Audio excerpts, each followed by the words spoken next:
The joke in the House is we say the opposition is the Democrats, but the enemy is the Senate. And I say that jokingly. But the key here is for the Senate to move forward, to hold hearings on the legislative text, and then begin and get to a markup where they can finalize the formation of the text and work between Senate banking and Senate ag.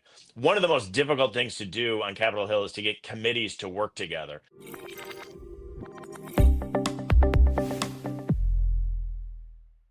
Chairman of the Subcommittee on Digital Assets, Congressman Bryan Steil, joins us now. Hey, Bryan. Hey, thanks for having me on.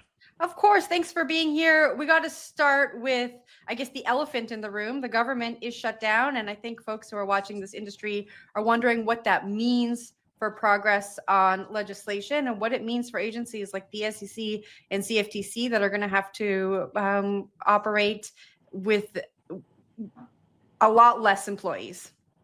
Yeah, a federal government shutdown is unproductive for everyone. It shows you how absolutely broken the spending process is in Washington. Big picture, I've had legislation that would just end this process. It would just put spending on a recurring 2-week window, prevent shutdowns, take it off the table, and remove the brinksmanship that we see time and again.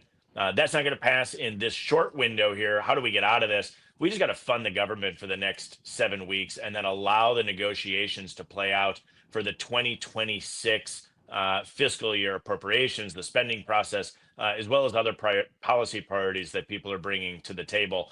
What does it mean for your federal government? It means only essential workers are at work, and they won't receive their next paycheck unless we get through this wall. And so hopefully we do, and cooler heads prevail, but it's really unproductive, in particular in areas where technically non-essential employees, as they're labeled, are actually really important in the regulatory framework. And so my hope is this doesn't last long and we don't see a substantive slowdown at the two most important agencies that relates to crypto, the SEC and the CFTC.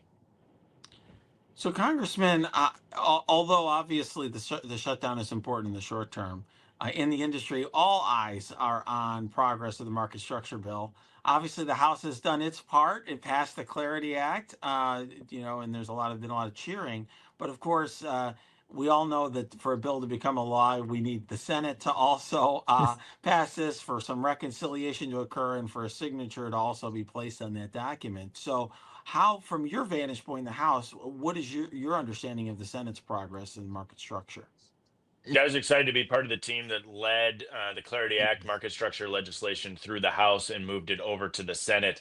I think what we actually saw in the House was many years of work building to the crescendo of passing Clarity. So we can go back, and digital assets hearings were being held in the Financial Services Committee where I sit as far back as 2017. I mean, we had hearings in 2019. We passed legislation now going back about 2 years ago in the House under the then leadership of Patrick McHenry, which really got us up and running. So when this year we moved forward with now Chairman French Hill and myself and others, we were able to drive that through the House and actually build on the success, getting a total vote in the House of Representatives over 2/3 of the House of Representatives. In a period of time when we're in the shutdown, it shows you how amazing that is to see that much broad, nonpartisan or bipartisan support in the House.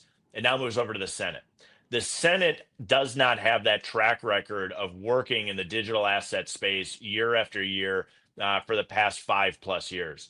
And so what we've seen is a little bit of a slower process in the Senate on the two most important committees, Senate Banking and Senate Ag. And I think what we see is engagement in the Senate banking side. Senator Lummis, Senator Scott have shown great leadership. Senator Hagerty, obviously showing good leadership as well as other handful of Democrats in the Senate who are coming to the table. I think we've seen it a little bit slower on the ag side. Some of this is the priorities with the Farm Bill, also an important piece of policy that needs to move through. But I think if you step back and said, Bryan, what does this mean? I would say, let's use Clarity, the legislation that passed out of the House, as the true underlying framework. A lot of the compromises and deals that need to be struck to get this legislation done have been struck on the House side, where Democrats and Republicans were able to come together, working with key industry stakeholders as well. If the Senate uses that framework as base text, I actually think it could meaningfully and substantively accelerate the work of the Senate with the goal of getting this completed as soon as possible, but no later than the end of the year. So that end of the year timeline, talk to me about what needs to happen for us to get this through by the end of the year. Well, the Senate, you can move as fast as you want or as slow as you want. And that's a lot of the frustration. The joke in the House is we say the opposition is the Democrats, but the enemy is the Senate. And I say that jokingly. But the key here is for the Senate to move forward, to hold hearings on the legislative text, and then begin and get to a markup where they can finalize the formation of the text and work between Senate banking and Senate ag. One of the most difficult things to do on Capitol Hill is to get committees to work together. In the House, we actually really built on the success of last Congress when it was then Dusty Johnson and French Hill who were working together at the committee level and the subcommittee level in the House to actually get the legislative text done. On the Senate side, we need that same type of inner working between Senate banking and Senate ag. There's been a lot of conversations and a lot of work, but getting that down to a final resolution can either occur quickly or slowly. But my hope is that the pressure that they're seeing and the opportunity we have in front of us to really provide this regulatory framework for the industry will provide consumer protection and unleash innovation in development in the United States. And so the more pressure we're putting on the Senate, and again, I'm of the belief that using clarity as baseline text allows us to dramatically accelerate the completion of this important legislation. So obviously we have, focused a lot on market structure, but there are other things happening. There are other pieces of legislation that can make a difference.